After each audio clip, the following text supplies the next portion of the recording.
J'ai décidé de dissoudre l'Assemblée nationale. Yo, et bienvenue au 3e épisode du podcast Un café au Losset.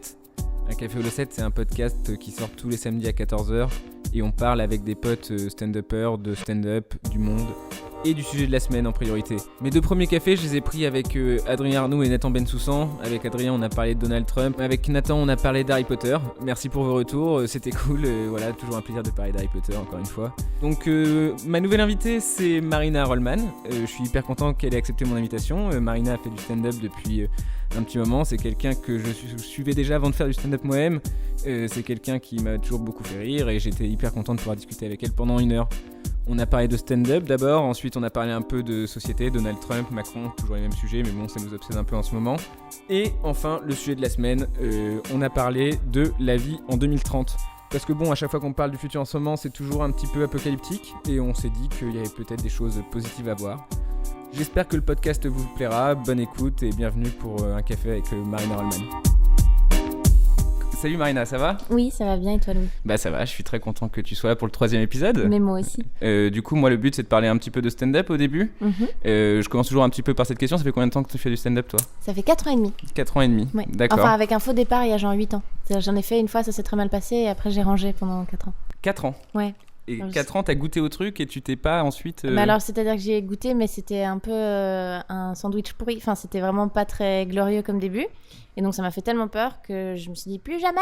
Ok. Et après en fait on se réhabitue et ça s'est mieux passé par la suite. Mais du coup, moi ce qui m'intéresse c'est la scène de reprise. Oui, alors la scène de reprise, c'est de guerre lasse en me disant mais finalement c'est ce que tu veux faire au fond dans la vie, qui a quand même mûri pendant 4 ans. J'ai refait un truc dans un setting qui était beaucoup plus sympa parce que la première fois que j'en avais fait, c'était une espèce d'audition dans un truc pro où t'envoyais des vidéos et il m'avait sélectionné pour une raison qui m'échappe.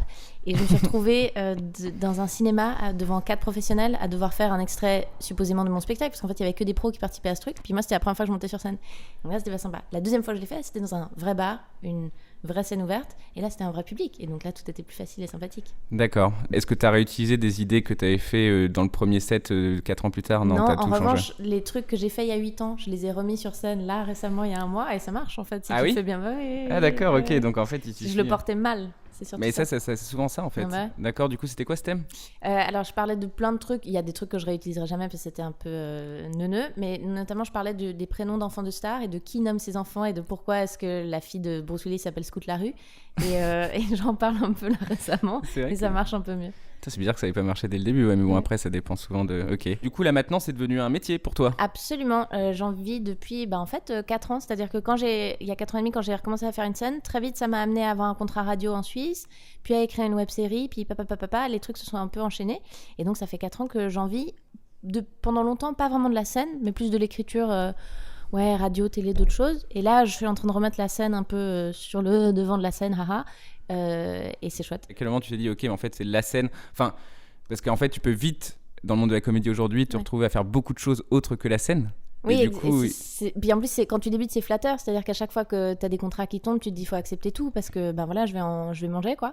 Et en fait, moi, il y a 1 an, je me suis retrouvée un peu à péter un plomb et à plus être très contente parce que je faisais vraiment beaucoup de chroniques. J'étais un peu dans un truc de flux épuisant. Donc je me suis dit, ok, je vais arrêter, je vais plus faire ça. Et j'ai passé 3 mois où je me suis un peu branlé la nouille et je me disais que je voulais devenir fleuriste ou céramiste ou ce genre d'activité de dame quinca en bord de ménopause. Et au final, je me suis dit, mais non, le truc qui manque, c'est que tu fais plus de scène. Et tu as commencé ça pour faire de la scène. Et en fait, là, depuis 8 mois, j'ai trouvé un peu une formule. C'est que j'ai eu la chance qu'il y ait des productions à Paris qui s'intéressent à moi et qui donc mettent les trucs en place pour que je puisse être payée pour jouer un spectacle. Et là, ça te remet le pied à l'étrier de dingue parce que tu te rends compte que c'est plus une activité annexe pour laquelle tu essaies de trouver du temps et tu arrives à l'arrache sur les scènes et tu as 3 notes. Tout à coup, tu dis, ok, j'ai 2 jours par semaine qui sont dévolus à ça.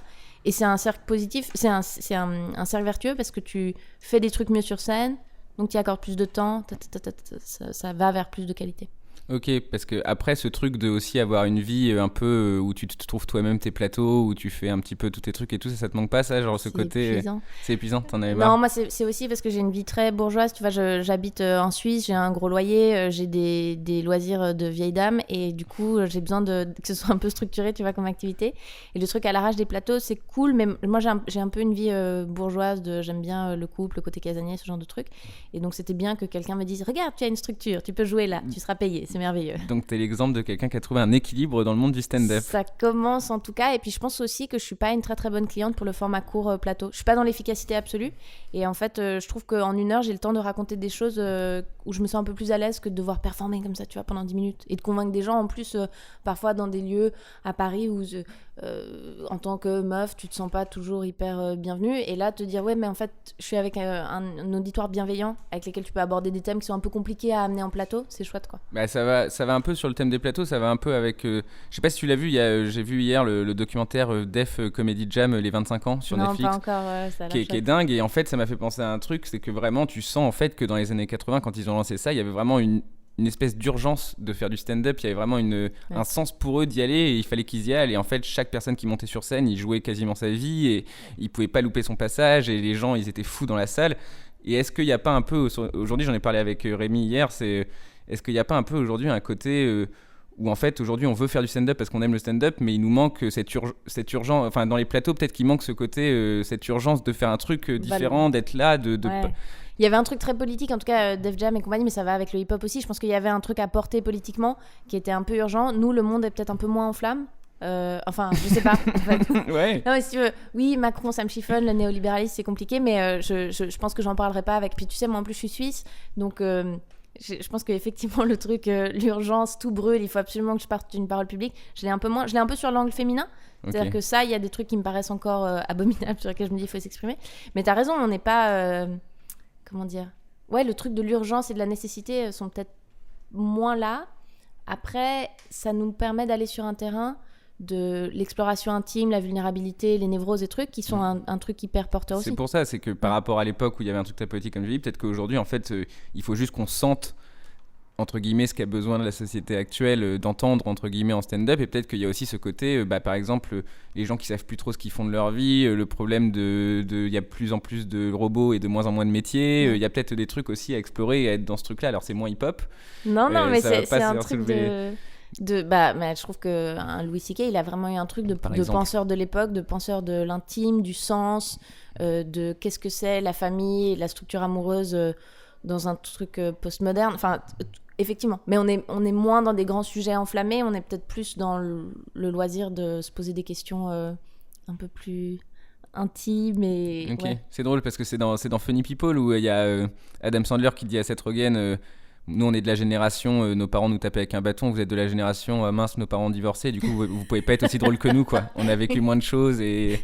j'y croyais, enfin cette phrase là m'avait marqué à l'époque, mais je me dis aujourd'hui en fait pas forcément, peut-être que là aujourd'hui en fait il y a aussi des trucs comme tu dis, des névroses, des trucs qui permettent aujourd'hui d'exploiter quand même un vrai filon, à la Louis C.K. quand même. Louis C.K. qui est le premier à avoir dit, je pense, j'en ai marre d'avoir des gosses quoi, et c'est ça qui fait que à un moment donné il y a plein de gens qui se sont dit ah oui c'est vrai qu'on peut dire ça aussi quoi. Et... Non, puis plus la société avance, plus on se civilise, plus c'est des violences qui mettent peut-être pas la vie en jeu, mais c'est-à-dire que il y a 150 ans tu mourrais dans des usines, aujourd'hui t'as la caissière qui t'explique comment utiliser la caisse automatique et donc elle t'accompagne dans sa mise à mort quoi, dans son euthanasie.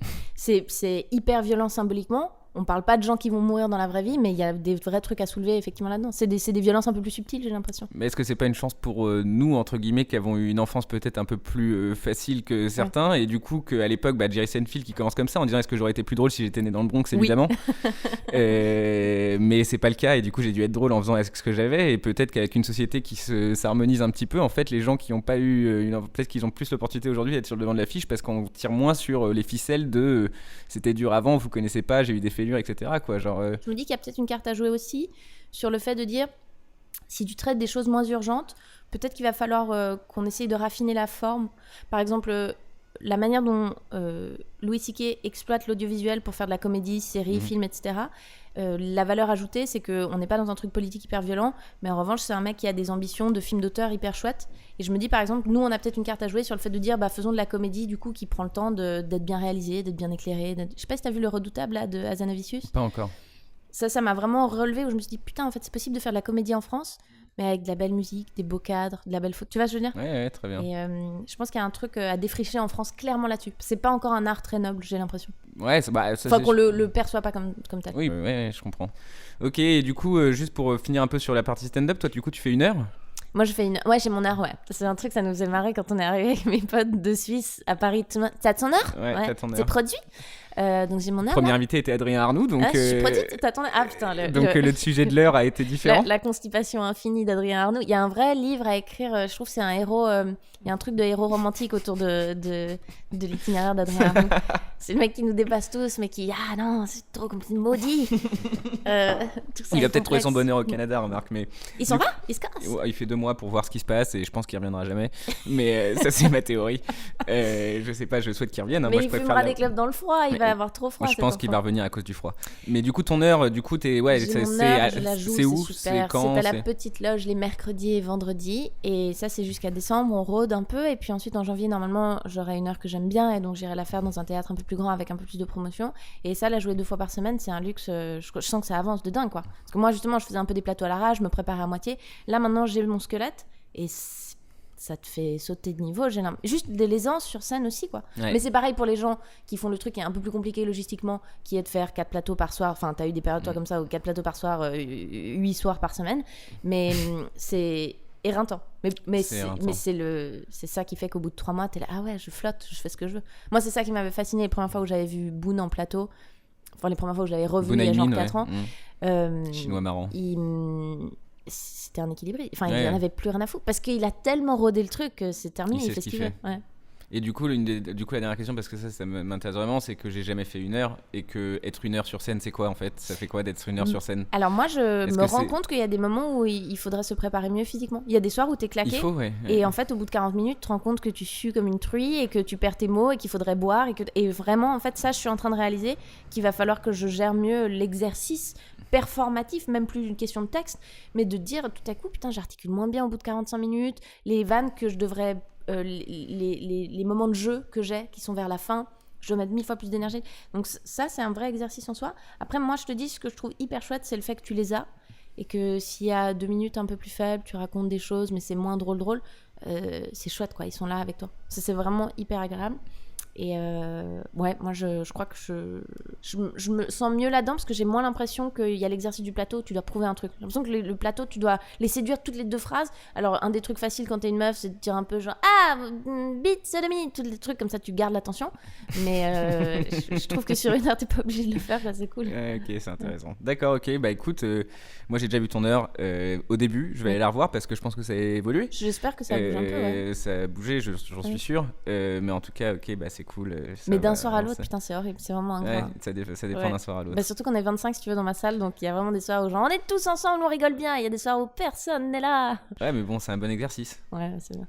Ok, bah écoute, c'est cool. Bonne transition vers un autre truc. Le podcast, il est un peu dirigé de la même façon, on parle un peu de stand-up. Et après, moi, ce que j'aime bien, c'est pendant quelques minutes parler un peu du monde en général. Par exemple, je suis très curieux, j'ai fait le premier épisode avec Adrien sur Donald Trump. Oui. Et le problème, c'est que depuis, j'avais pas toutes les cartes en main, parce que depuis, il a quand même annoncé qu'il n'hésiterait pas à rayer de la carte un pays entier, des choses comme ça. Est-ce que t'as peur de Donald Trump, toi, personnellement? Ah, il est taquin, Donald. J'ai vu Bernard Gatta, grand penseur politique ce matin, qui disait le problème avec Trump, c'est qu'il est pas bête, c'est que c'est un sale con.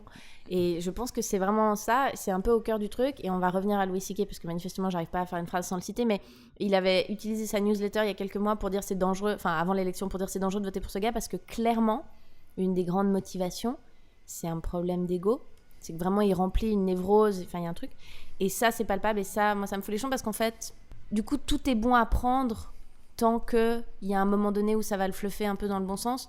Il y a quelques semaines, il y a 10 jours, il a réussi à avoir une réunion un peu courtoise avec Schumer et Pelosi, donc les responsables démocrates du Congrès, si je dis pas des conneries. Et c'était amical. Pourquoi ? Parce que tout à coup, ils se rendaient compte qu'il y avait un truc à gagner. Et il ressortirait noble dans les médias qui le vilifient d'habitude du fait d'avoir essayé d'être un peu faire du bipartisme, comment on dit en français ? Ouais, c'est du bipartisme. Du bipartisme. Et puis une semaine après, il se rend compte que quand les joueurs de la NFL protestent tranquillement, bah en fait, il va pouvoir gagner des points auprès des nazis en disant genre c'est des fils de pute. Donc moi, ce qui me fait vraiment peur, c'est de sentir qu'on a tous déjà rencontré une merde comme ça dans la vie. Sauf que là, ben, il est président des États-Unis, ouais, quoi. Ouais. Mais moi, de temps en temps, en plus, c'est ça qui est assez ouf, c'est que de temps en temps, parce que là, à chaque fois, en fait, ce qui me fait un peu marrer sur Donald Trump, c'est qu'on en parle, on se documente tous un peu dessus, sans le vouloir ou en le voulant, consciemment ou inconsciemment. Et en fait, on en est tous à avoir des explications plus ou moins rationnelles de ce qu'il fait. On sait à peu près. Et genre, de temps en temps, on oublie juste je pense, de juste sortir de toutes ces petites explications et juste de voir Donald Trump et de se dire, il est là, quoi. Genre, en général, tu vois, genre, au-delà de, il a fait ça un peu, c'est juste, c'est fou quand même, tu vois. C'est genre... une violence symbolique, mais qu'on peut même plus. C'est-à-dire que le choc était tel à l'élection que maintenant on commence à l'éliminer. Mais c'est vrai que tu dézoomes. Enfin, c'est un mauvais film, là, tout ce qui nous arrive. Et je sais pas comment l'histoire regardera le truc. Mais c'est vrai qu'il y a un côté de folie. Moi, j'ai un pote qui m'a dit un truc que je trouve intelligent, qui m'a dit Louis C.K. c'était l'humoriste de l'ère Obama, du bobo, du machin de truc. Et il me dit Éric André, donc il y a le Éric André chose, c'est l'humoriste de l'ère Trump, parce qu'on est dans un délire, une folie médiatique, tout ça n'a aucun sens, il n'y a plus de hiérarchie entre des sujets nobles, des trucs, tout le monde a le droit de chier sur tout le monde et tout. Je trouve que c'est assez vrai. On est dans un tourbillon, un truc maniaque, quoi. Et donc oui, il faut les chons, mais tu sais, c'est au-delà de... Je veux dire, tout le conflit d'intérêts, enfin, tout est là. Et c'est vrai qu'à un moment donné, c'est bizarre de le traiter dans un journal télé en disant genre oui, la Syriza et Donald. Mais non, en fait, à la base, c'est on devrait même pas en parler. Enfin bref. Ouais. Mais est-ce que le contre-pouvoir, du coup, parce que en soi, on parle à chaque fois des contre-pouvoirs à l'intérieur des pays, contre Donald Trump, il y a les démocrates, contre Macron, bon, on sait plus trop si c'est Mélenchon ou la droite, on sait plus trop où ça en est, mais est-ce qu'en fait, on pourrait pas parler de grands contre-pouvoirs mondiaux, entre guillemets, parce que c'est un peu, aujourd'hui, c'est plus trop à l'échelle de l'État qu'on fait les choses, c'est plutôt à l'échelle du monde, et est-ce que le monde en marche, ça serait pas le contre-pouvoir de Donald Trump aujourd'hui ? Le monde en marche ? Ah ouais ? Bah, est-ce que Macron à l'étranger, et Donald pour toi s'oppose il s'oppose. Moi, je pense que Macron, il est hyper intelligent parce qu'il le flatte quand il faut, etc. Il est hyper intelligent sur le sujet de Donald Trump, hein, qu'on grossisse pas en mode Macron est très intelligent et qu'on en fasse un gros titre. Je sais pas trop où j'en suis vis-à-vis de tout ça, mais juste, effectivement, moi, je pense qu'à l'international, il est kiffé en tout cas, et qu'à chaque fois, j'ai un peu l'impression qu'il y a Donald qui fait des interventions avec des gens, il les prend dans son bureau, et après, il y a Manu qui va faire une petite balade avec eux pour genre expliquer ce qui se passe. Non, mais écoute, t'as vu Donald, c'est cool, mais en vrai, on va discuter tous les deux sérieusement. Et je sais pas si. Qu'est-ce que tu penses d'Emmanuel Macron du coup ? Est-ce que en fait c'est un mystère aussi ce mec. J'ai l'impression que le problème avec Macron, c'est que oui, a priori il s'oppose comme on porterait ses valeurs à sa boutonnière, de dire oui, il s'oppose à Trump, etc. C'est un homme de civilisation. Je pense que les effets pervers de l'idéologie que Macron traîne, c'est ce qui crée le terreau des Trump ensuite. Ok. Et donc je trouve que c'est un peu compliqué, tu vois, le néolibéral. Enfin, c'est aussi ça qu'on se reprend dans la gueule, et c'est aussi ce que les gens reprochent à Hillary Clinton, même si je pense qu'elle aurait dû être élue évidemment. C'est que c'est quand même compliqué de porter des valeurs qui démantèlent des acquis sociaux, des choses comme ça, avec le sourire de mais non, mais parce qu'on est dans le progrès, tenons-nous tous la main, c'est un beau monde qu'on fait. Il y a des laissés pour compte qui ensuite sont pas contents et disent tout le monde nous ment, Trump. C'est quand même assez symbiotique comme équilibre, et donc je suis pas sûre que ce soit ça la vraie réponse à Trump. Ensuite, savoir s'il y a une vraie réponse à Trump, ça c'est encore un autre truc. Mais moi, Macron, peut-être que je me renseigne pas assez sur la politique en France pour ça. Je pense pas que le mec soit machiavélique, je pense qu'il est juste... il y a un positivisme, enfin une méthode Coué qui, je crois, ne s'applique pas. En fait, je sais pas à quel point il est... tu vois, mais j'en parlais avec un pote qui me disait, tu vois, des gamins qui bossent chez Uber ou chez H&M et qui viennent de milieux défavorisés et qui disent genre, mais putain, mais pourquoi vous nous emmerdez à vouloir tout réguler et tout ? Regarde là, à 3 ans, ça marche mieux pour moi. Je peux prendre un emprunt, je peux acheter une... Et d'essayer de poser le truc de genre, oui, mais tu payes moins de cotisations, mais donc en fait, on est en train de niquer l'école qui elle-même va niquer tes enfants, qui elle-même va niquer... C'est compliqué à poser. C'est un équilibre hyper précaire. Ouais. Mais moi, je pense que aussi ça va dans le sens du monde, entre guillemets, où malheureusement, ça va être marche ou crève, entre guillemets, maintenant, tu vois, genre tu peux plus trop... Enfin, moi, j'avais cette mini-théorie, mais je pense que le monde, il a commencé à partir en couille à partir du moment où on a eu la notion de la finitude de la carte du monde, et qu'en fait, à l'époque, il y avait pas des moyens de locomotion de ouf. Du coup, il y a eu les gens qui sont partis aux États-Unis, les gens qui sont partis en Asie et machin. Et là, aujourd'hui, on en est à un stade où on est 7 milliards, 8 milliards bientôt, et en fait... on sait plus où aller, et en fait on est obligé d'être là où on est, et en fait tu sais, là moi on me dit aujourd'hui j'ai assez de sous pour me caler et machin, je sais même pas où aller, tu vois, genre il y a plus d'endroit de paradis, d'endroit pour... Donc t'es obligé d'affronter, entre guillemets, et du coup je pense que le monde en marche il dit ça, entre guillemets, même si je suis pas forcément pro en marche, mais je pense que tu vois, genre l'exemple c'est souvent il y a il dit pas d'être statique, justement, il dit d'être en marche, mais il va vers où? Et vers Mars. Vers Mars potentiellement.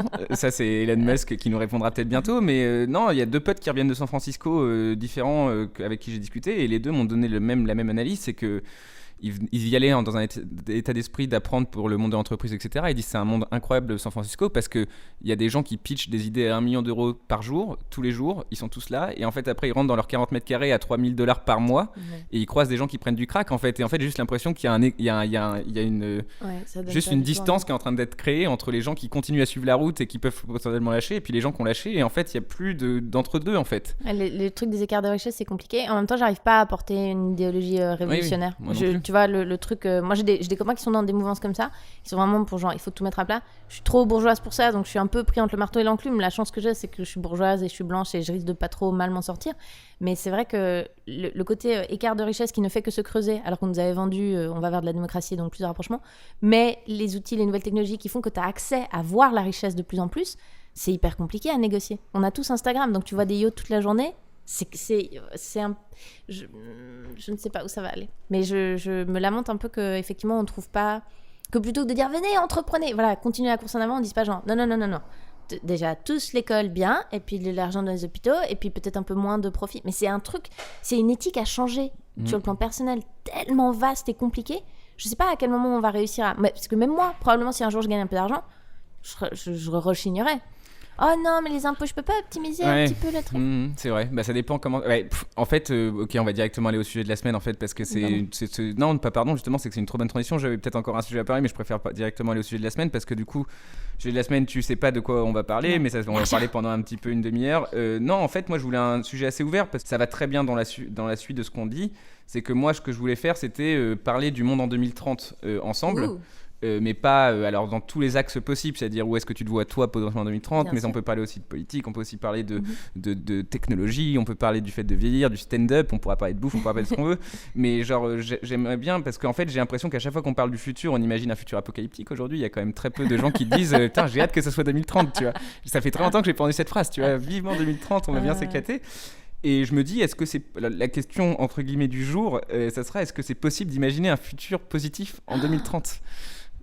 Est-ce que c'est possible de s'endormir tous les soirs en sachant qu'il y a le plus grand iceberg de l'histoire qui s'est détaché en juillet ? Enfin, c'est qu'à un moment donné, on vit tous avec des petites œillères tranquillou, quoi. Est-ce que si on savait pas, est-ce que si en XVIIe siècle on savait ce qui se passait, est-ce qu'ils auraient pas dit la même chose ? Tu vois, c'était un peu l'angle d'Adrien quand il dit, on a l'impression toujours que c'est pire maintenant. Mais même toi, la première discussion qu'on avait eue dans un café à gare Montparnasse, je crois, ou je sais plus où c'était, où on avait moi je te disais que ça allait partir en couille et tout, et c'est toi qui m'avais sorti comme exemple l'introduction, je crois, de la Confession d'un enfant du siècle ou je sais plus quoi. Ouais, Musset qui commence en disant genre cette jeunesse désœuvrée qui sait pas quoi faire et tout. Je pense qu'il y a deux trucs. Je pense que chaque génération, par ego, se dit que elle est en train de vivre une cheville de l'histoire. D'accord. Je pense vraiment qu'on se dit tous genre, oui, non, mais vous ne savez pas, mais avant et après, mais nous, on est vraiment... Enfin, tu vois, ça, c'est une chose. Ensuite, tu as touché le truc de la finitude des ressources. Ça, je pense que là, c'est... J'aurais envie de dire, mais probablement c'est mon ego qui parle, mais là, on touche quand même un truc qui est... C'est pas une question politique, c'est pas des vues de l'esprit et tout, c'est que le terrain de jeu sur lequel on peut exploiter toutes ces idées et faire la théorie, on est en train de le casser. Ça, c'est quand même un tout petit peu une question qui fait un peu le danger du futur. Mais limite, du coup, moi, je vais passer peut-être mon temps là dans cette partie à faire l'avocat du diable. Non, mais moi, je suis optimiste. La finalité du truc, ce que je veux dire, c'est que je suis optimiste. Mais l'enjeu de dire la branche sur laquelle on est en train d'avoir cette conversation, on la scie en même temps. Ça, c'est peut-être quand même unique dans l'histoire, non ? Je pense que oui, mais je pense que, par exemple, tu vois, genre, on parlera après, Big Data, machin, tout ça, mais moi, pour parler des grandes, les GAFA, comme on les appelle, Google, Amazon, Facebook, Apple et Microsoft, on pourrait les mettre dedans, tu vois, qui, aujourd'hui, parlent d'immortalité, parlent de nous envoyer sur Mars, parlent de plein de trucs. Est-ce que, par exemple, le transhumanisme, c'est-à-dire qu'on devienne à moitié robot tous d'ici quelques années, est-ce que c'est pas dans l'état d'esprit, ou alors même de nous rendre immortels, entre guillemets, dans l'état d'esprit, encore une fois, est-ce que c'est pas pour nous débarrasser de tous nos problèmes d'humains, pour qu'on utilise notre cerveau au maximum, pour commencer à vraiment réfléchir tous en tant que société de comment on fait là, parce que je pense qu'en fait il y a aussi un petit génie humain qui aujourd'hui en fait pour l'instant c'est pas vraiment assez proche pour qu'on soit vraiment très intéressé à ça, et tu vois genre on est un peu en mode c'est la merde, tu dis, de résoudre des questions écologiques, les ressources, par les machins, tout ça, ça nous inquiète, moi je trie, je fais attention, tu vois, genre on fait les trucs comme il faut, mais et je pense que les humains, ils ont ce génie, entre guillemets, de se réinventer au moment où c'est vraiment la merde. Tu vois, il y a une procrastination humaine en général qui fait que pour l'instant, c'est Gerard Carmichael qui le dit, quoi. Mais genre en mode, il n'y a pas de conséquences assez proches pour moi pour que je m'en inquiète vraiment, tu vois. Et après, il demande même au public de quoi t'as peur pour plus tard. Il dit, par exemple, la montée des rivières. Et lui dit bah c'est cool, un peu plus d'eau ça va, genre c'est pas si grave, tu vois, genre. J'habite sur une colline. Et voilà, donc et puis il parle aussi des animaux, genre j'ai appris qu'on allait perdre les tigres. Ok, tu vois, genre après il a cet angle-là, bon c'est un peu, c'est polémique et c'est fait dans le... Mais du coup, ouais, moi il y a ce côté de me dire que dès qu'on sera vraiment au pied du mur, il y aura ce côté un peu... 2030, est-ce que tous les jeunes de 20 ans, ça sera pas que des gens qui seront focus juste sur comment résoudre un problème donné, et en fait avec toute cette association de gens, est-ce qu'à un moment donné, cette volonté de concentrer l'esprit humain, est-ce qu'en 2030 on n'aura pas aussi des solutions qui vont s'imposer par elles-mêmes en fait, tu vois, genre avec des humains qui seront beaucoup plus évolués pour que ça arrive? Moi, je crois, je suis assez optimiste effectivement sur le truc du génie humain parce que je pense que c'est difficile de soupçonner les sauts de civilisation qu'on peut faire avant qu'on les ait faits. Je veux dire, qui t'aurait dit en 1910 que on allait commencer à parler, même si c'est pas du tout gagné, mais on allait commencer à parler des personnes transgenres et qu'on dit qu'il faut arrêter de discriminer. Tu vois, je veux dire, je pense qu'on peut pas soupçonner le fait que même nous, nos enfants, nous foutront des claques en disant que, enfin, on va devenir, toi et moi, on va devenir les réacs de quelqu'un dans pas longtemps, alors qu'on a l'impression qu'on est déjà très évolué. Donc, je me fais pas trop de soucis là-dessus.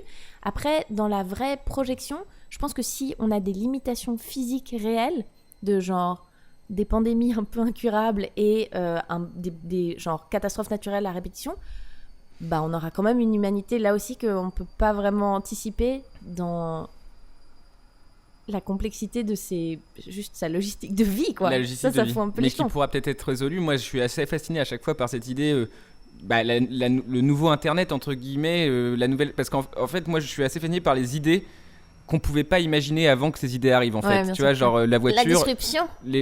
Ouais, c'est le mot qu'on utilise en start-up pour dire ça. Mais ouais, ce côté où, à un moment donné... Enfin, les voitures, mine de rien, les humains ont toujours imaginé comment aller plus vite d'un point A à un point B. Et même s'ils n'avaient pas conceptualisé la voiture, ils avaient l'idée qu'on irait plus vite un jour d'un point A à un point B. Internet, quand c'est arrivé, tu demandes à... je sais plus exactement l'année, mais si tu demandes à mes parents l'année d'avant...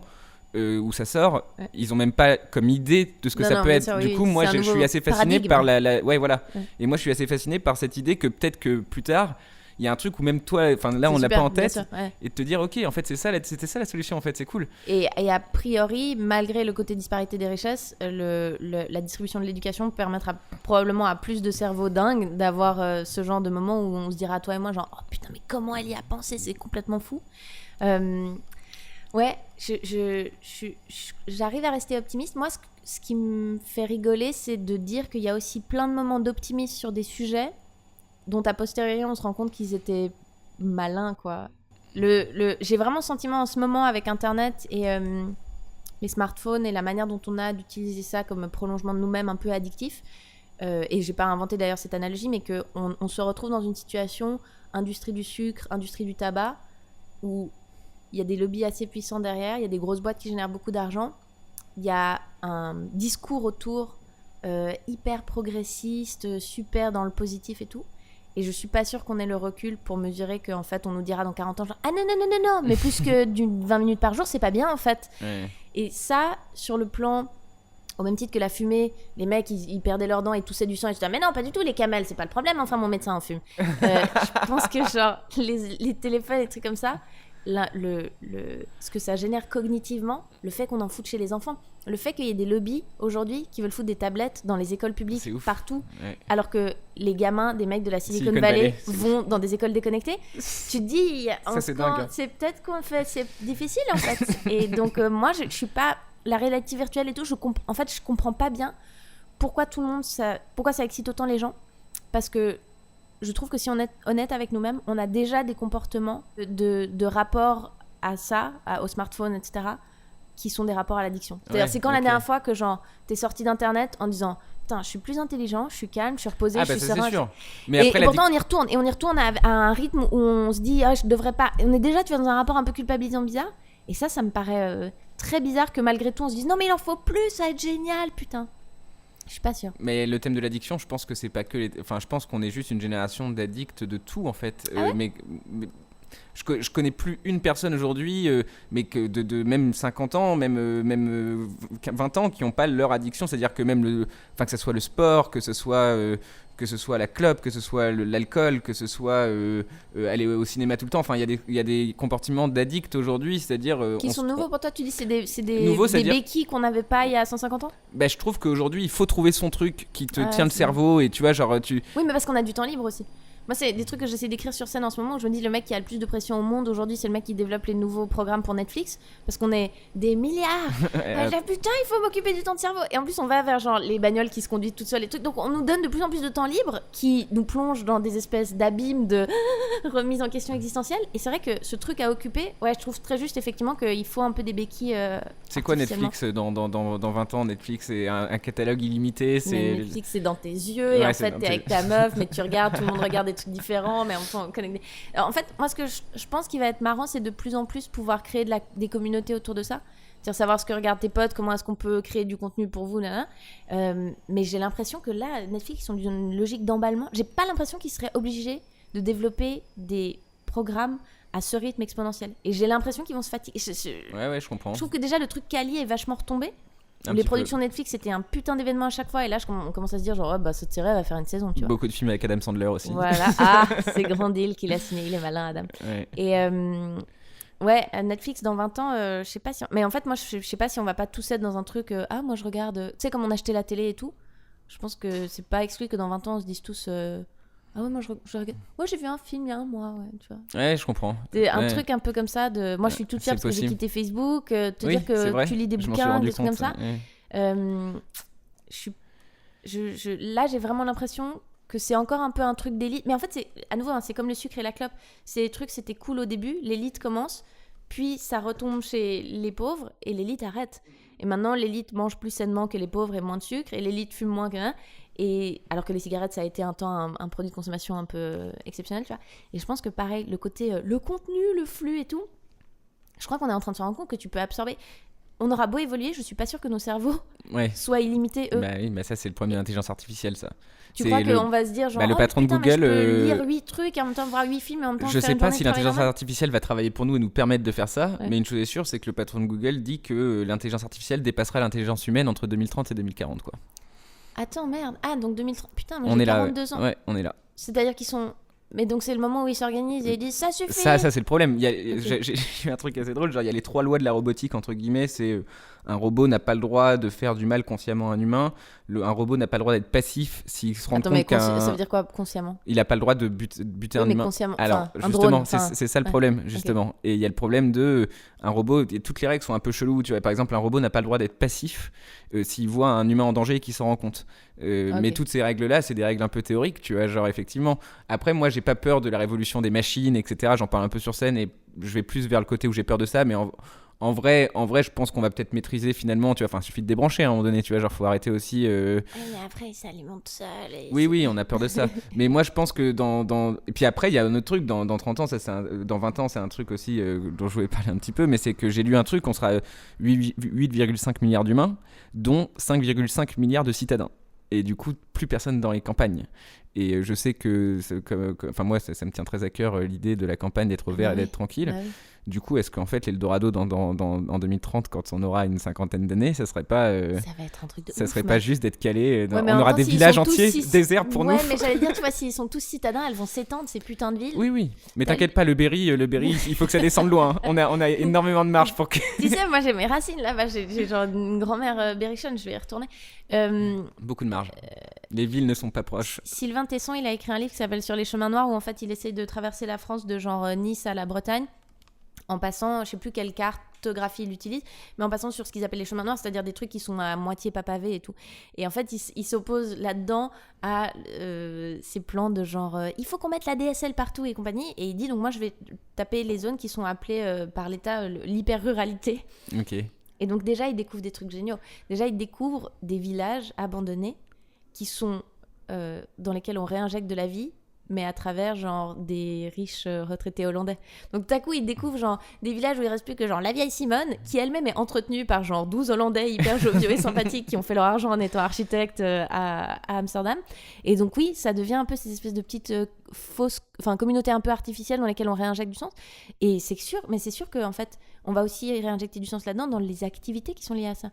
De permaculture, faire du vélo et tout, qui prennent du temps. Et c'est ça qui est cool, c'est que t'es pas obligé de penser. Donc on va tous se déplacer à vélo en disant genre c'est chronophage, donc je pense moins à mes trucs. Parce que c'est ça qui est bizarre, c'est qu'on n'arrête pas de nous dégager du temps pour ensuite nous le jeter dans des espèces de puits d'angoisse. Et l'idée de retour à la campagne et tout, moi là ça me ferait triper, c'est que tu t'oublies dans des activités chouettes quoi.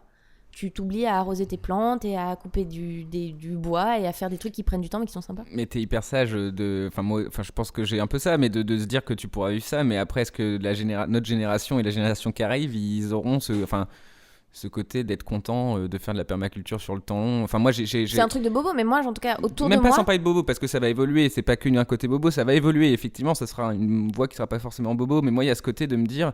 Enfin, moi, il y a un sujet qu'un jour je traiterai sur scène, parce que pour l'instant, j'ai juste pas l'idée vraiment clé, mais j'ai envie de parler de la crise de la cinquantaine de la génération Y, parce que je pense qu'aussi, on n'a pas en tête... Y, c'est nous ? Ouais, nous, c'est 2000, ouais. Okay. Et Z, c'est 95-2005, je crois. Enfin, Okay. Nathan Bensoussan est dans les deux, par exemple. Okay. Il est dans les deux générations, c'est ce qu'on avait dit, le truc. Mais c'est le côté... c'est le côté de se dire, ouais, est-ce qu'à un moment donné, la génération Y, elle va pas juste être une génération de gens qui ont l'habitude de faire trop de choses tout le temps et de se retrouver dans la campagne. Pour eux, ça va pas être juste une angoisse ponctuelle. Ouais, ça va être... ouais. Mais qu'est-ce qui se passe là ? Genre, je suis pas du tout dans le vrai monde, quoi. Genre, mais toi, tu déconnectes assez souvent, t'as pas ce problème ? moi, je viens du Berry, j'ai de la chance. Ouais. Mais les gens qui naissent en ce moment, ils naissent dans les villes, ils ont des iPods, Enfin, moi, on est quand même la dernière génération à pas avoir eu Internet quand on était jeune, quoi. Ça, c'est dingue. Et en même temps, on est la génération qui se prend des petites zappes de merde pour aller faire de la méditation. Donc peut-être que ton corps va parler. Parce que c'est ça, on n'est pas encore des X-Men. On mute pas assez pour que nos cerveaux nous disent pas de temps en temps que « Ah putain, le silence, c'est cool. Contempler, c'est cool. » Je pense que tu auras un truc de néobab et de réponse. Mais tu sais, en fait, on a quand même vécu l'accès... 30 glorieuses et tout, à genre le lait condensé, la bouffe en boîte, les trucs packagés, qui étaient un luxe. On en est revenu. Moi, maintenant, ma grand-mère, elle comprend pas pourquoi je boufferais pas de la viande 3 fois par jour. Mais prends les petits plats cuisinés chez Auchan, mais c'est vachement... Non, c'est dégueulasse, en fait. Mais voilà. Et on l'a fait. On est en train de la faire, ce truc de dire, bah non, mais couper des carottes qui ont l'air un peu tordues, c'est sympa. Donc, je pense que sur le plan moral, il va y avoir un petit réveil spirituel. Ouais, qui sera même pas un réveil, je pense que ça sera juste une évolution lente et normale dans la tête des gens, quoi. Ouais, enfin, une espèce un trend, quoi, de dire non, tu sais quoi, on ralentit. Mais en fait, c'est déjà, ça me paraît déjà... Je pense que c'est un truc d'élite pour l'instant, mais j'ai l'impression que ça vient un peu gentiment. Ça va arriver. L'art en 2030, c'est quoi ? Ah, moi, pardon. Le stand-up, par exemple, en 2030 déjà. Ah, le stand-up en 2030. Est-ce qu'on sera en mode, vous vous souvenez, les forêts genre, c'était génial, genre, je sais pas, est-ce qu'on sera... Je pense qu'on va vachement évoluer dans la forme. Je trouve qu'en est-ce fait, que on Cyril est va encore, pouvoir faire des blagues ? Ouais, mais oui, putain, qui avait fait ça ? Ah, dans un programme sur 10 heures qui s'appelle Génération 2050. Je pense qu'on va vachement évoluer dans la forme. Je trouve que là, en fait, on est encore très littéraux dans la francophonie. Enfin, pas le Québec, mais la France et la Suisse. Et je pense que ce sera des formes un peu moins, vous avez remarqué, dans 30 ans, j'ose imaginer. Et puis surtout, j'espère avec des acteurs qui ont des trucs à nous dire. Enfin, tu vois, le 2030, de genre, bonjour, je suis une sirène transgenre, musulmano-bouddhiste. Il y aura des trucs intéressants. Tu vois, parce que c'est des paroles qu'on n'a pas, quoi, pour l'instant. Ça, je pense que mais du coup, cool. nous, on va être chiants et on sera... Nous, on est foutus, mais nous, on a de l'argent d'ici là. Ah, d'accord. Nous, moi, je fais Camping 17 dans 8 ans, là. Et après, retraite dans le Berry.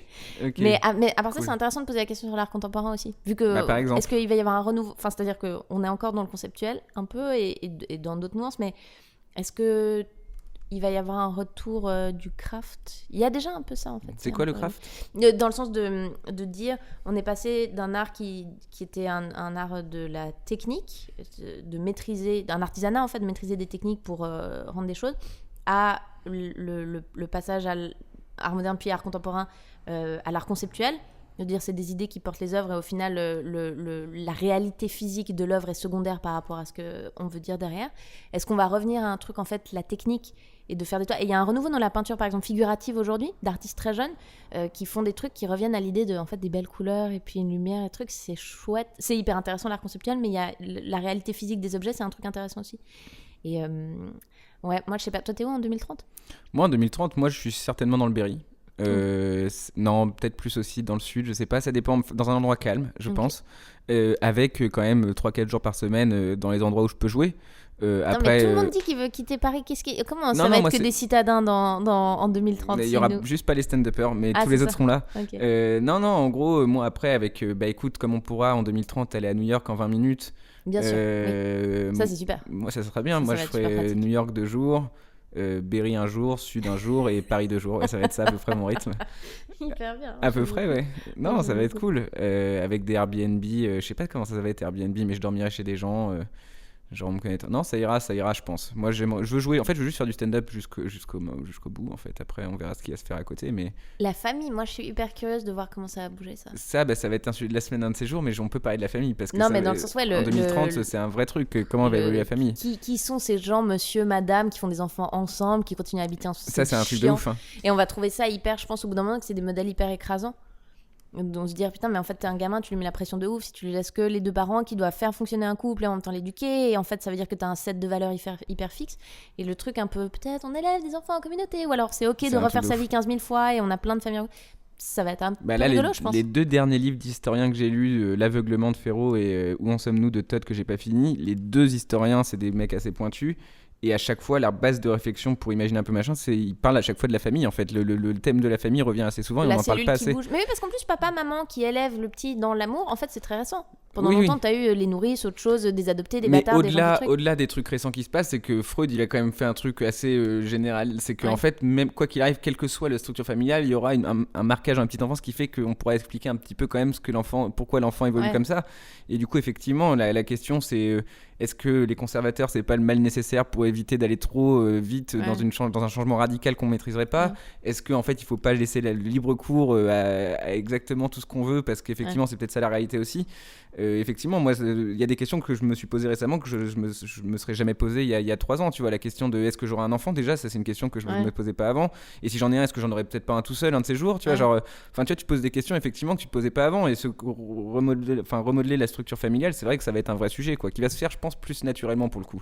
Mais je sais pas si on a encore 2 minutes. Ah, on a du temps à fond. Moi, un truc qui me fascine en 2030, enfin j'espère que sur lequel on aura fait des progrès, c'est de comprendre assez les sciences cognitives pour, de 1, la toute petite enfance, se dire que c'est capital, et ce que tu montres à un gamin et comment tu le traites à ce moment-là, ça pave une vie. Moi, je me rends compte encore que des chocs esthétiques avant mes 5 ans, c'est des trucs qui informent mes goûts maintenant. Et du coup, pour aller plus loin, à quel point est-ce qu'on va faire des vraies réformes de l'enseignement chouette, qui est genre, ça reste le métier le plus noble du monde, et je trouve ça, je ne fais qu'applaudir les enseignants, mais c'est vrai qu'on se rend compte que, j'ai pas lu ce truc, Le rythme naturel de l'enfant, j'oublie tout le temps son nom, c'est une nana qui a un nom de famille qui sonne hispanophone, genre Nathalie Gonzalez, ou je sais plus comment elle s'appelle, qui a sorti ce truc qui s'appelle Le rythme naturel de l'enfant. Elle avait fait pas mal de TED Talk, elle faisait un peu du bruit, parce que voilà, elle est pour des réformes, elle est enseignante elle-même, ou elle a été enseignante, de dire à quel point, putain, en fait, l'école de 2030, c'est pas le même rythme, c'est pas les mêmes matières, ou en tout cas pas pareil. Est-ce que tu fais plus sur mesure ou pas? Est-ce qu'en fait, plus tôt on te permet de laisser libre cours à des vrais talents que t'as et des aptitudes? Ça, je pense qu'il y a t'aimerais beaucoup le nouveau, pas de dingue à faire, quoi. T'aimerais beaucoup le nouveau ministre de l'Éducation de Macron, je crois. On l'aime bien. Ouais. Ben, je sais pas si je l'aime bien à ce point-là, parce que après, si je dis que je l'aime bien et que des gens disent que je l'aime bien et qu'ils vont sortir une phrase qu'il a dite qui est vraiment pas bien, et du coup ça peut aller très vite dans les deux sens. Donc moi je suis très mesuré sur. Bien. Il faut tuer tous les chatons. Ah, Louis, il faut la teinture de chatons. Voilà, c'est ça. Genre je veux pas m'impliquer outre mesure, mais en tout cas il a fait une interview à On n'est pas couché. Moi je regarde toutes les interviews politiques d'On n'est pas couché à chaque fois parce que je trouve ça intéressant. Et en fait c'est l'ancien directeur de l'ESSEC, et lui justement c'est marrant parce qu'il parle vraiment beaucoup de sciences cognitives, énormément, au point où on l'a même c'est un peu un buzzword là en ce moment, mais ouais, mais lui quand il en parle, tu sens qu'il est dans ses pensées, et que ça fait 10 ans qu'il est passionné par ça, et qu'il va vers là, et que alors après les moyens qui seront mis en place, est-ce qu'il va échouer, est-ce qu'il aura le budget, tout ça j'en ai aucune idée, mais en tout cas il a vraiment l'air obsédé par ce côté petite enfance, exploiter les talents chacun dès le début, etc. Il avait ce discours là que je trouvais hyper intéressant. Et que ce soit pas une souffrance. Moi j'espère qu'en 2030, moi ça a été une souffrance l'école, pas tout le temps, mais je veux dire à partir du moment où je me suis rendu compte que genre un peu d'aptitude naturelle et un peu de charme, ça n'allait pas faire une carrière scolaire. Ça a été une douleur de dingue, des angoisses, et j'en parle à plein de potes qui aujourd'hui sont très heureux dans leur métier et ont trouvé vraiment ce qu'il leur fallait et ont même fait des études exigeantes par la suite, mais jusqu'au bac, c'était vraiment facteur d'angoisse, de défaitisme, de trucs. Et alors je suis pas du tout pour le truc hyper démago. Moi dans l'autre sens, j'ai eu des profs que j'aimais beaucoup au lycée qui me disaient en fait le niveau du bac, ça s'appelle la matu en Suisse, est en train de baisser parce qu'à chaque fois que tu mets une mauvaise note, les gamins se plaignent, les parents viennent se plaindre au directeur, le directeur te dit qu'il faut changer, donc toi tu finis par abaisser tes standards. Je suis pas du tout là-dedans, je pense qu'il faut un respect du professeur et tout, mais est-ce que ça pourrait ne pas être fait dans la douleur? Est-ce qu'on peut orienter les gamins mieux aussi, parce que le nombre de premières années d'université qui sont perdues à faire de la merde. Est-ce que... le conseiller d'orientation dans le Berry, je peux te dire que moi c'était un truc. C'est super. Je me suis retrouvé dans une prépa que je comprenais pas et machin, parce que j'ai pas été orienté. Enfin, c'est Navo qui a cette blague de genre, à la base, conseiller d'orientation, tu devrais pas le croire, vu que lui, il a fini conseiller d'orientation. Ouais, c'est ça. C'est qui a conseillé la conseillère d'orientation, je crois qu'il y a Nekfeu qui dit ça aussi dans un son. Et le nombre de maintenant ce truc là, ce bouquin qui est sorti il y a quelques mois de Jean-Laurent Casselli qui s'appelle La révolte des premières classes où tu te rends compte que je sais pas combien de mecs qui sortent d'HEC chaque année finissent au bout de 5 ans fromagés parce qu'en fait tout ça n'avait pas de sens. Bon, bah alors arrêtons de leur donner des classes d'HEC, puis rends-toi compte à 18 ans que tu veux un truc qui a du sens avec tes mains, qui sont le fromage, et puis vas-y, quoi. Ouais, je comprends. Mais ouais, alors ça, j'aimerais, j'espère, si j'ai des gamins, qu'en 2030, ils seront dans des voies où peut-être même juste qu'on t'apprend à travailler un peu différemment, qu'on t'apprend ce que c'est réviser, qu'on te laisse pas un truc où, justement, moi j'ai pu feinter de dingue jusqu'à 14 ans, et après je me suis retrouvée dans les choux parce que j'avais pas appris. J'étais pas zélée. J'ai eu le même parcours, malheureusement, moi, jusqu'à mes 25, ce qui m'a Oh, pas le permis mec de... se la pète. Non, mais non, parce que c'est un gros problème. Parce que moi, j'aurais préféré me prendre un mur avant. Parce qu'en fait, jusqu'à mes 25 ans... Donc, pour les auditeurs qui n'ont pas compris, moi, j'étais trop con pour pousser jusqu'à 25 ans. Non, je me suis fait avoir avant. T'étais pas trop con. C'est juste Non, qu'en non, fait, quand t'arrives dans une structure où... En fait, j'étais juste bon en maths, en fait. Et quand t'es bon en maths...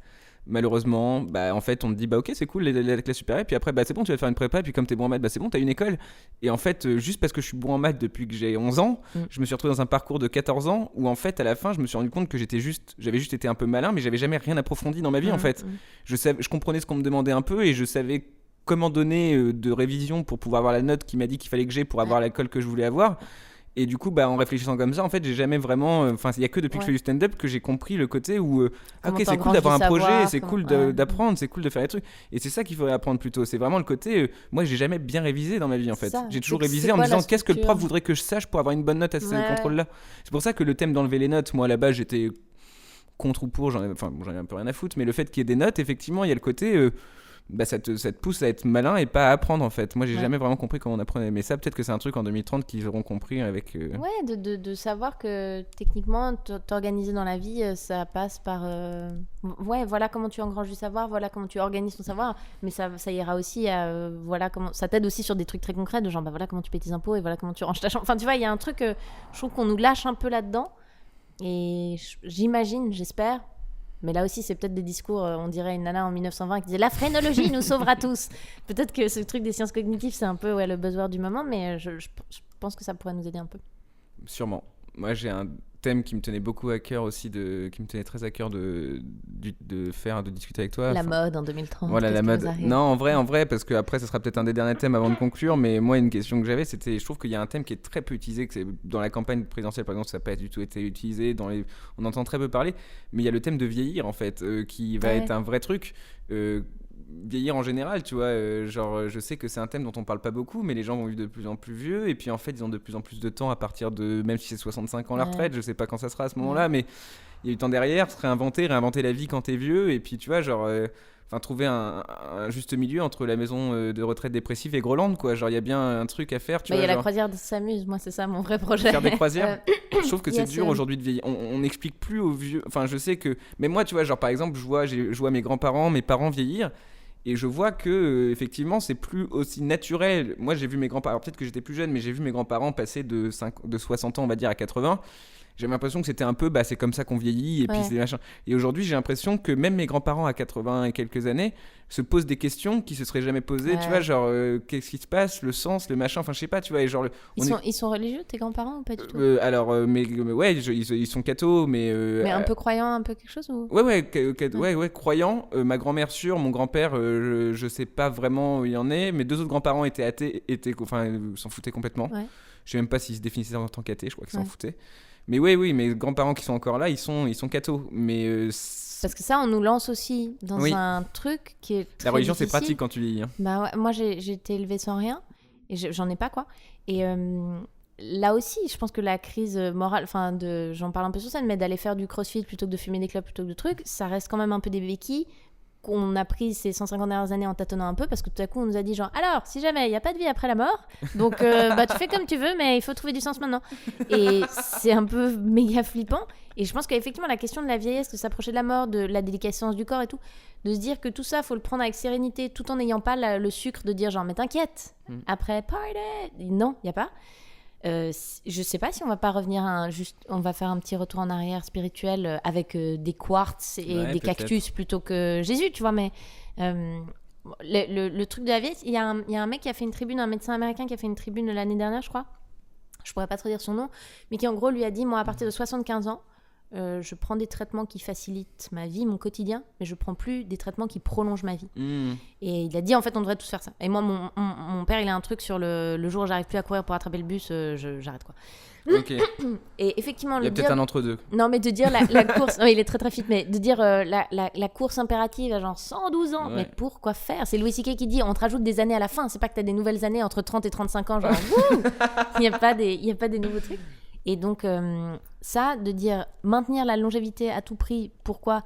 Et comment est-ce que tu l'encadres spirituellement ? Ouais, ça c'est une méga question chouette. Mais c'est pour ça que le sujet de la famille, il peut quand même revenir. C'est que pourquoi ? C'est parce que par le côté maison de retraite et tout, je comprends qu'il y a un côté un peu déprimant. Mais bien après, si t'as 105 ans et que tu fais pas trop chier tes enfants, mais qui sont encore un peu chez eux et qu'en même temps, il y a un accord tacite, que tout va bien et tout, tu peux aussi vivre encore des bons moments, quoi. Mais dingue, mais moi j'ai même des gens que je connais âgés qui ont jamais eu d'enfants et qui ont été genre membres de communautés, qui étaient du bénévolat, des trucs, enfin il y a une vraie utilité. Aux États-Unis, ils sont un peu en avance là-dessus. Ils se font vraiment des petites communautés, ouais. Tu vois, genre. Non, mais là, moi, je veux dire des gens qui genre, elle allait faire de la flûte plutôt que jouer au Scrabble, et puis en même temps, elle aidait des petits gamins à faire leurs devoirs. Le truc de la place de la personne âgée, c'est tellement chouette. Bah oui. T'as un peu dans des endroits, je sais pas, en Espagne, en Grèce, où il y a encore un peu plus un truc vertical de, on essaie d'être plusieurs sous le même toit. Souvent pour des raisons économiques, par nécessité, j'entends, mais qu'en fait, des grands-parents, ils ont une vraie place. Cool. Et moi, je suis trop contente, toi aussi, mais d'avoir des rapports avec des gens qui ont 2 générations plus que toi, ça t'apprend Enfin, c'est chambé. Donc, effectivement, il faut peut-être refaire des places aux vieux aussi. Bah, parce qu'un chiffre plutôt que de les parquer, quoi. Un chiffre fou que j'ai lu dans le bouquin de Todd, là, justement, c'est que la médiane des pays occidentalisés, la médiane d'âge des pays occidentalisés en 1950, c'était 24 ans. Ouais. Donc, quand tu marches dans la rue, t'avais autant de gens de plus de 24 ans que de gens de moins de 24 ans. Et aujourd'hui, c'est 43. Ah, dingue. Donc, en fait, c'est des chiffres qui paraissent logiques une fois que tu le dis, mais que tu conceptualises pas à la base. Et en fait, quand tu dis qu'effectivement, en fait, tu croises maintenant, au Japon, c'est 47 ans. Dire qu'au Japon, quand tu croises quelqu'un dans la rue, il a autant de chances d'avoir plus de 47 ans que moins 47 ans. Mais Japon, ils s'occupent de ouf. Alors déjà, Japon, il y a tout un truc d'emploi fictif où t'as genre des mecs dans la rue qui secouent des signes pour te dire genre la voiture c'est par là, alors qu'il y a un feu rouge après. Mais c'est juste ils occupent des gens. Ils ont un truc de chômage assez bas, mais parce qu'en fait il y a un peu plein de machins. Mais après les vieux sont dans un truc, et on en parlait avec Yacine Bellou, c'est marrant, il est assez fasciné par le Japon aussi, de s'occuper. Si tu ne fais pas partie, si t'as pas de rôle dans la communauté, t'as pas de sens à ta vie. Il y a un truc très ça va pas marcher. Social, l'individualisme n'est pas forcément le truc à rechercher. Et donc des vieux toute la journée qui baladent devant chez eux, qui arrosent leurs plants, qui truc, et donc qui se rendent un peu utiles parce que si effectivement t'as le luxe de pas avoir à faire grand chose, ça te jette dans un truc de dépression intense. On en parlait avant le podcast, mais effectivement, la clé de la longévité de mes grands-parents, c'est effectivement d'avoir l'impression de faire des trucs tout le temps, en fait. Même si, je te dis, ils montent sur un escabeau, ils peuvent te faire une anecdote de 3 heures dessus, quoi. Ouais, ils se sentent utiles. Bah écoute, très intéressant. Du coup, moi, je finis toujours, bon, ça fait encore une fois 3 épisodes, mais ça sera toujours le cas, mais par la question de savoir qu'est-ce que tu souhaiterais un peu à la nouvelle génération. À chaque fois, je prends l'exemple de Norm Macdonald. Je sais pas si t'as vu son special, d'ailleurs. Moi, je le trouve dingue. Enfin, c'est vraiment un mec que j'aime beaucoup. C'était le stand-upper préféré de David Letterman. Ça m'a sûrement influencé. Mais en tout cas, j'aime beaucoup. Et à chaque fois, il parle... Enfin, dans son truc, à chaque fois, je répète la blague. Mais il parle de... Quand j'étais jeune, on disait qu'on ferait tout pour la prochaine génération. Et moi, je suis arrivé dans ce monde-là en disant « Hey, coucou, c'est moi, la nouvelle génération. » Et je fais « Ah non, mais c'est la prochaine, en fait. » Et du coup, qu'est-ce que tu souhaites à cette génération de 2030 qui aura 10, 15, 20 ans en 2030 ? Ah, waouh. Je leur souhaite que... Hyper bab. Qu'on comprenne que... Bon, c'est une chouette, que l'amour c'est cool, et que par exemple l'attrait d'un leader en colère, c'est-à-dire voter pour un mec comme Trump, voter pour une meuf comme Marine, dont la plateforme c'est pas juste il y a des injustices, faut qu'on les règle, mais genre vous avez raison et j'ai des défauts qui sont le miroir de ce que vous êtes. J'espère que ça c'est un truc sexy qui sera complètement tombé, qu'on ait envie d'avoir des gens, des leaders qui sont meilleurs que nous si c'est possible. De devenir quelqu'un de bien. Ouais. Ouais, ok, bah écoute, j'espère que ça sera le cas parce que je pense que non, c'est la clé. Moi, je parlais, c'est sûr que quelqu'un de bien, il faut discuter, il faut échanger les points de vue, il faut rigoler. Écoute, merci beaucoup d'être passé, ça m'a fait vraiment plaisir de parler avec toi. Ouais. Je crois qu'après avoir vu ça, on peut mourir tranquille. Voilà, le futur fait toujours un peu peur, mais le futur peut être maîtrisé. J'espère que cette conversation vous aura inspiré dans ce sens-là. En tout cas, il y a des belles choses à faire et je pense que le monde en 2030 ne peut être que bien si on essaye d'être tous des gens bien. J'aimerais vraiment remercier Marina d'avoir accepté mon invitation. Marina, vous pouvez la retrouver 2 fois par semaine à Paris. Toutes les informations sur sa page Marina Rollman. Franchement, allez-y, vous allez prendre une heure de stand-up vraiment incroyable. Et moi, je pense qu'il n'y a rien de mieux que d'être là au début de la construction d'un spectacle. Donc vraiment, allez-y maintenant, Marina Rollman. La semaine prochaine, je prendrai un café avec Rémi Boys. Je suis vraiment hyper content. Je peux pas encore dire le sujet de la semaine parce qu'il risque de l'écouter. Et ça reste une surprise à chaque fois. Donc mais j'ai vraiment hâte d'en parler avec lui. Évidemment que j'aimerais remercier Alicia et John qui sont là depuis le début. Merci à vous, merci à Pierre Chagnon, à la musique, les musiques d'intro et d'outro, mais aussi les musiques de toutes les vidéos qui sortent toutes les semaines sur Facebook et sur Instagram pour présenter un petit peu l'ambiance de l'épisode de la semaine. Et comme chaque semaine, je vais vous laisser avec un texte qui m'inspire énormément. Et cette semaine, je vais vous laisser avec les quelques premiers articles de la Déclaration des droits de l'homme et du citoyen. Merci beaucoup d'avoir écouté, à la semaine prochaine pour un café avec Rémi Boys. Les représentants du peuple français, constitués en Assemblée nationale, considérant que l'ignorance, l'oubli ou le mépris des droits de l'homme sont les seules causes des malheurs publics et de la corruption des gouvernements, ont résolu d'exposer dans une déclaration solennelle les droits naturels, inaliénables et sacrés de l'homme. Je vous demande de vous lever, messieurs.